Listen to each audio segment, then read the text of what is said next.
Bonjour à tous, aujourd'hui ce que je vous propose dans notre capsule, c'est une activité sur l'anxiété. Comme nous savons tous, le retour à l'école se fera sous peu, donc ce qui amène un lot d'anxiété chez nos jeunes, les parents et aussi tout le personnel. Et en plus, nous avons des nouvelles mesures au niveau de la COVID qu'il faut mettre en place, donc ça fait beaucoup de changements pour les jeunes et pour le personnel aussi. L'activité est une fiche à faire avec votre jeune. Donc, pour évaluer en fait quelles sont ses peurs, son degré et aussi les pensées qui sont aidantes. L'anxiété est composée de 3 volets qui est les sensations physiques, les pensées et le comportement. Donc, nous allons ressortir ces 3 aspects-là dans notre atelier. Les sensations physiques, c'est qu'est-ce qu'on ressent dans notre corps. Donc, c'est vraiment ce qui va nous permettre de dépister qu'on vit de l'anxiété, un stress ou autre. Souvent, c'est qu'on le ressent physiquement en premier.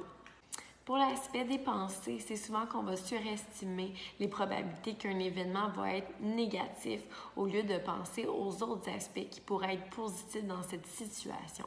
La troisième composante est le comportement, donc comment on va réagir face à l'anxiété, à ce qu'on ressent, face à nos pensées aussi. Donc, on peut avoir de l'opposition, on peut faire de l'évitement, on peut faire des crises de colère, être plus irritable aussi. Donc, plusieurs comportements comme ça. Chacun va réagir d'une façon différente, mais des fois, il faut être à l'affût de ces comportements-là parce que ça nous donne des petits signaux qui vont nous dire si l'enfant vit de l'anxiété. Voici la fiche que vous retrouverez sur notre site Internet pour faire l'activité avec vos jeunes.